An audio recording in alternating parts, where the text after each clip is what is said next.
opposition is up in arms because it suspects that this is not an ordinary electoral revision. This is something very different.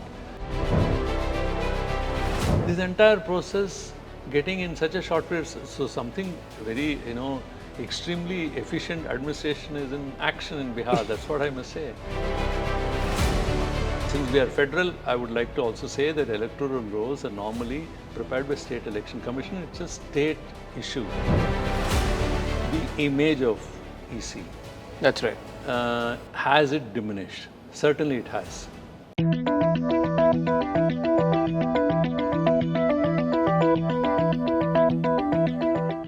Hello and welcome. I'm Srinivasan and this is Talking Sense with Srini. We're discussing special intensive revisions in the state of Bihar. What's supposed to revise voter rolls has turned out to be a full-blown political controversy in the state. Joining me to discuss more is our editor-in-chief, Mr. S. Srinivasan. So thank you very much for your time. Yeah. Hi, Vijay. The opposition is up in arms against the Election Commission special intensive revisions in Bihar. The Election Commission says this is a data-driven approach, while the opposition says this is a very well-timed, orchestrated political purge. What's your assessment of this? Normally, election commissions conduct these kind of review of electoral rolls, which is a continuous process. But then whenever there are elections, say assembly elections, they do what is called a summary revision of electoral rolls. And that takes care of at least three things. One is those people who have actually died, or those who have moved, or third category, those who have enrolled in one or more places. So there is duplication. So in that sense, Election Commission is right in saying that, what we are doing is, within quotes, purification of electoral roll. But on the other hand, opposition is up in arms because it suspects that this is not an ordinary electoral revision. This is something very different. The name itself, as you see, special, intensive review. This is something which has not happened earlier. There has been the revision of electoral roll, but the revision, which is called as intensive revision, that happens, periodically after some time. It has happened last time in Bihar in 2023, but this special intensive revision is something which is really worrying them because of a number of reasons. One, the timing. Why should it be held just a month before, just 4 months before elections are due? And then why it should be done within a short period of 1 month, in which about 8 crore people, nearly have to be once again asked to look into the electoral roll.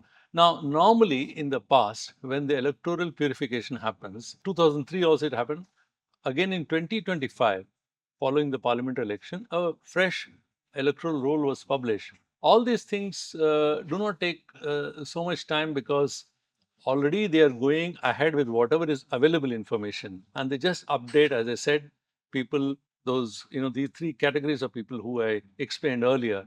But in this case, the suspicion is this is not a revision, what is called a complete relook at the entire electoral roll. So they are saying this is not just improvement in the electoral roll. This is completely relooking the way the electoral roll is constituted in India, and the way the Constitution initially, in our formative stages, the way the Constitution framed the electoral roll or the election process, that entire thing is turned into something else. That's what the real worry is.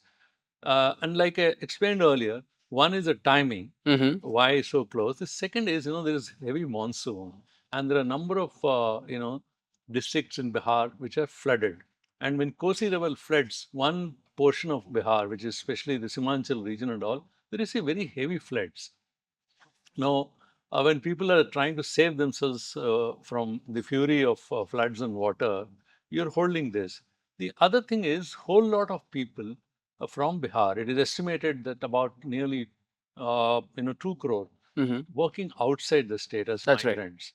Now, what will happen to them? Will they have to come back, or actually, Election Commission later issued, advertisement in papers all over India saying that you can upload or update your electoral form wherever you are. But then whether they will get the information, whether they'll understand the process, and then they would do the way it is expected from them. But the bigger thing is that the June order of Election Commission clearly states that the 2003 any people up till 2003 enrolled.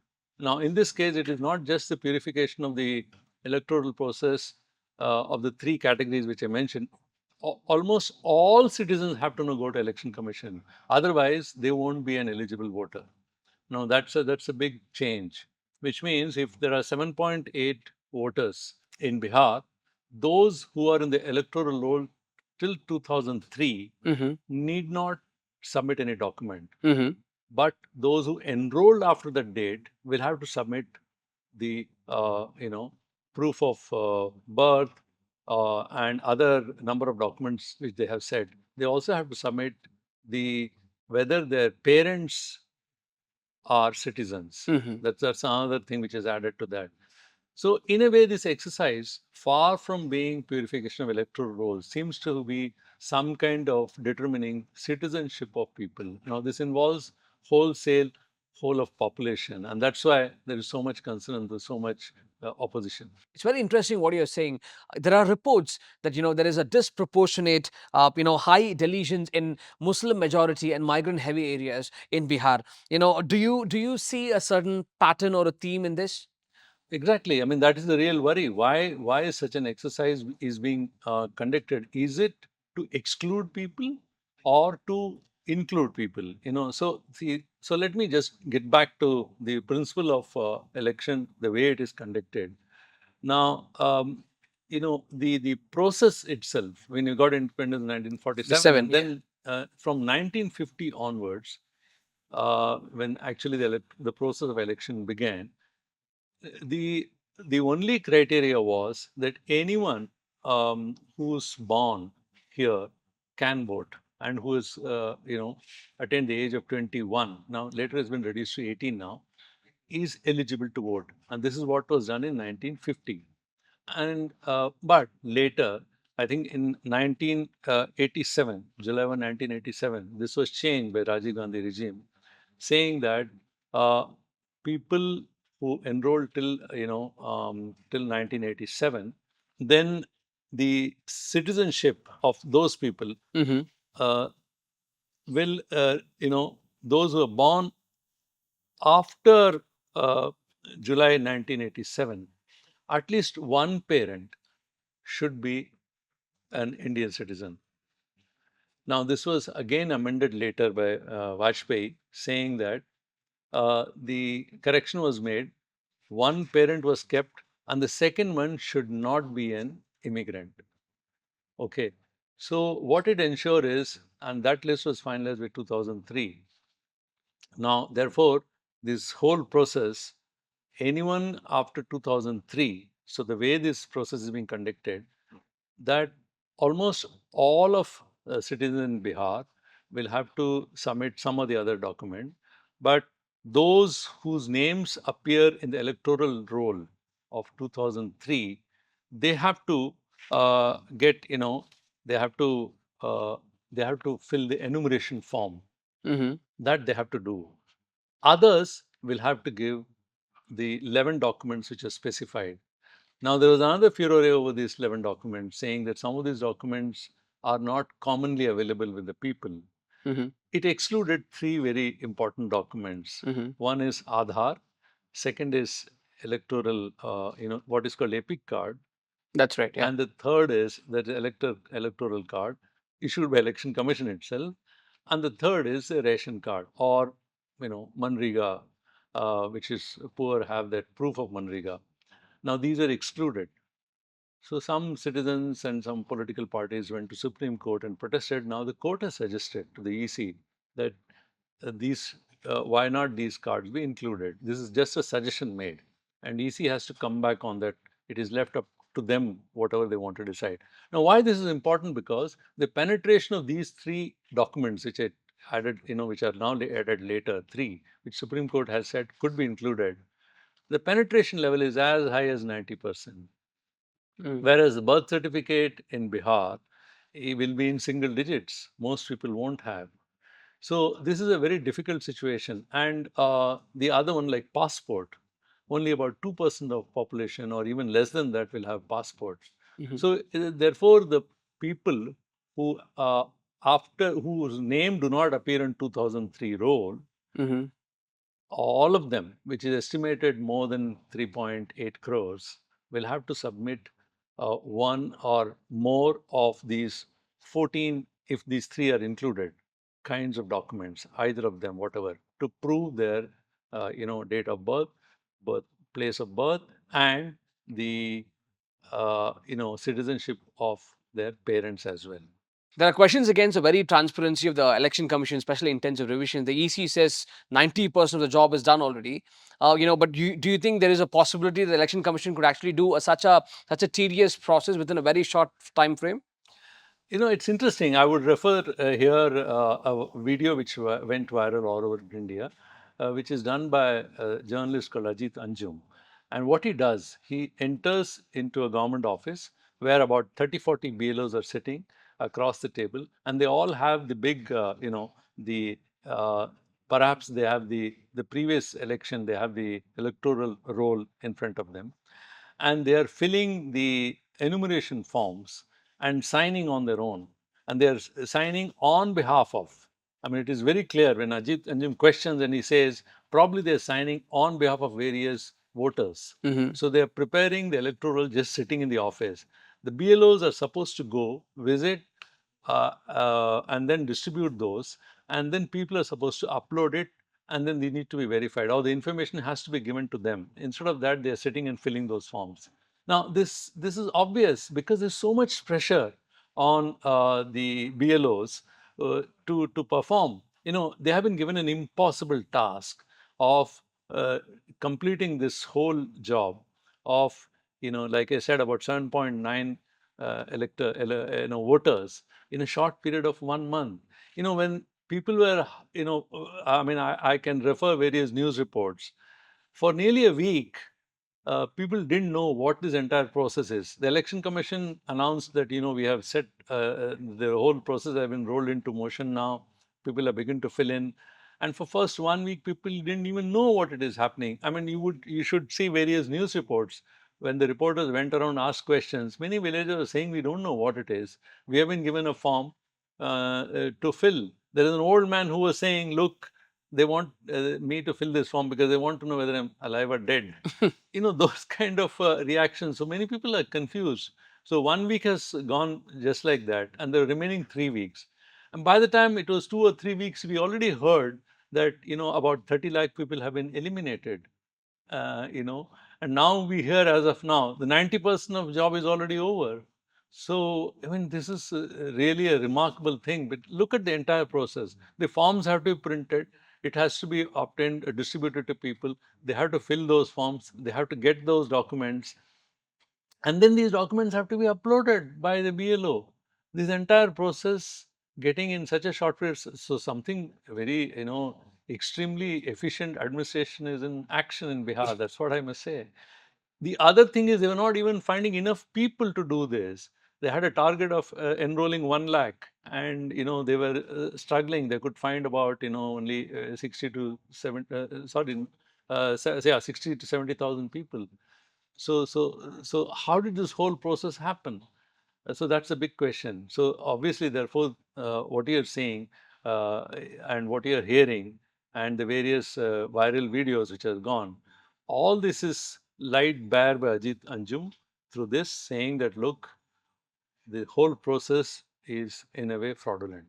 Aadhaar was kind of seen as the ultimate document that the Modi administration wanted to, put in place here for citizens of India. But what we see in the special intensive revision is Aadhaar not being included. In fact, the Supreme Court argued that the Election Commission should actually do so. What does it even mean? Well, Aadhaar, in a way, was thought is going to the pivot, a kind of an identity to every Indian, and that's how it was being pitched. And even the biometric reading was done. So all these things were done. It was the government which was asking that it be linked to all financial transaction. It was first linked to PAN. You also heard Election Commission itself insisting that it should be linked to electoral card, epic card. That's right. So after all this, What's strangely here, the election commission is, uh, have not included Aadhaar in their favorable, list of documents which should be attached. So which is very strange thing. And penetration of Aadhaar has become, as I said earlier, the three documents which are excluded is about 90%, because people now know that if they don't have Aadhaar, they won't get telephone. If whatever you want to do today, you need to have an Aadhaar card, and suddenly that Aadhaar is finding no place in determining what is most crucial in their lives is a kind of citizenship, which is allow them to vote. That's one. So if the government, if the election commission is so suspicious of Aadhaar, why did till recently it's been saying that okay, link the two? That's So right. that's a big question. The other thing is the government's constantly moving this, kind of goalpost. First, it said we are going to make Aadhaar for this reason. Then they said electoral card for the other reason. Now they are saying that we are going to do an intensive revision for something else. So it has to basically decide what it wants before citizens, actually know what is that they should respond with. The opposition parties and critics call it a digital NRC by stealth. Some even call it, backdoor NRC of sorts. But do you see any justification in juxtapositioning, NRC and special intensive revisions in Bihar? See, NRC is applied in India currently. There, what is called as, National Register Register of of citizens. Citizens. Now, this is applied right now. It's existing only in Assam. That's right. An attempt was made to take it to rest of India, and after stiff opposition, though it was passed by the Parliament, but after 2021, it has not been notified yet. So it is not in force. So there is a suspicion whether they are using this in a way. What is NRC? It is to get a registry of all people. So is election commission trying to do the same thing? You look at this point. Election commission is not supposed to go into the citizen. They are not the one. They are not the authorized to look into citizenship of a person. That's right. It's, But then by asking these documents, are they getting into an area which is not mandated? that's right. That's another question. We are also hearing that the special intensive revisions could be expanded to other regions as well. Do you see that's an important task? Do you see that's really needed at this point of time? And there are also reports that this could be a precursor to one nation, one election. How do you see this? The first thing is it going to be, introduced all over India? It's very clear. Election Commission has already announced it, that this is a kind of, they're going to do it. It's kind of a pilot project which they're doing in Bihar. So all the states in India, especially those who are going to go election, possibly even in Tamil Nadu, which is going to go to elections, after 8 months will face this. So they are going to do this. Of course, therefore, the question is, are they, like you said, one nation, one election? That's right. Are we moving towards that? It seems, it appears that's what it is. It raises a number of other questions. Since we are federal, I would like to also say that electoral rolls are normally prepared by State Election Commission. It's a state issue. So the federal issues also come up, because when all the roles have to be linked and made into one big role, then there is an autonomy of the states are also involved, and whether they'll be asked, whether they'll be, whether their objection will be entertained, we don't know. EC has already announced it, and this is going to be a reality. They're going to implement all over India. So the question is whether it is really desirable is a big question. So what's the point of entire exercise? Now, let us take it slightly more to a more philosophical level. And why it is important, because I'm quoting here Yogendra Yadav, now kind of a politician now, but a social activist and also a psephologist. And he points out certain thing, quoting few authors. India got its freedom. It was decided we'll provide universal franchise, which means almost all citizens will be given, right to vote. And then here, the burden of proof was not on the, uh, whether they are citizen or non-citizen, or whether they are eligible to vote or not vote, was not on a citizen. It was for the election commission to come and enroll people and make them participate in election. So it's been a slogan of EC that no one should be left out. That's right. That's the slogan. Elections are festival of democracy. Yeah, so that's a kind of a celebration it was. the way it was envisaged. Now, the philosophy behind this, as he explains, quoting author Anupama Roy, she has written a very brilliant book on this. Uh, the principle of what is called encompassment, which means that the entire process will be inclusive. you know, it will ensure that all sections of people, all of various shades and colors, everybody participate. The whole principle is that, as opposed to, now the thing is the principle of the logic of closure, what they say, as opposed to that, is it becoming, kind of exclusive? Is it looking at citizens suspiciously? I mean, those are the issues here. Because here, one thing has happened in this entire exercise, the burden of proof that the document has to be submitted is now for the citizen.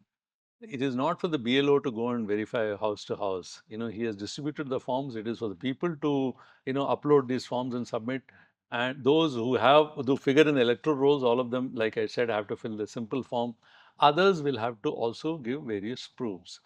Now, the further elaboration on this is the legally there is a term called jus soli principle, which means right of soil. The citizenship was decided on the basis of the birth. So you are a person born in India, automatically you will get that citizenship. That's what the principle initially was. This was slightly amended, as I said earlier, during Rajiv Gandhi's regime, because following what happened in Assam and then Bangladesh, 91-71 war and all those kinds of things, it was decided some change should be brought in, because a lot of complaints of immigrants or migrants coming from getting into India from the borders. Therefore, in 1987, this this principle, July 1, 1987, which was introduced by Rajiv Gandhi, that at least one parent, citizenship of that. If that one parent is Indian, the child automatically gets it. And then which was amended later by Vajpayee, as explained to you earlier. So the whole process of the way the whole thing is going is in a different direction from what it was envisaged in our early days of, when we took birth as a republic. So that's one thing. If you really look at the track record of election commission, there's been a barrage of accusation that's been put out by the opposition leaders. From allocation of symbols to the election commission's reactions to hate speech, and now these special intensive revisions. Do you see election commissions sort of the imagery is kind of diminishing? The image of EC, That's right. has it diminished? Certainly, it has. Now, the Election Commission, which had a very different approach to its citizens, that no one should be left behind, there should be universal franchise, all citizens should participate, and we take pride in the fact that a large number of people turn out and vote, which was, we are an example the way in Indian elections are conducted. So there are many big achievements in Indian election process and electoral process done over the years. From there, obviously, election commission has always been controversial when it comes to selecting election commissioners, all those kind of things. So earlier there was only one election commissioner. Then the thing of an EC, two ECs and one CEC came, and then it was reversed. They went back and forth depending on which government was in power. During Rajiv's time, it was made into three CEC plus 2 EC. Then it was reversed by VP Singh. Then Narasimha Rao brought it back. And then it continued, even Vajpayee and others, and continues till this date. The next thing which happened was how this selected. So normally it's an executive which does this, but then a panel was formed which included Prime Minister, Leader of Opposition, and Chief Justice of India. Now you must have heard, now Chief Justice of India is removed and replaced by Home Minister.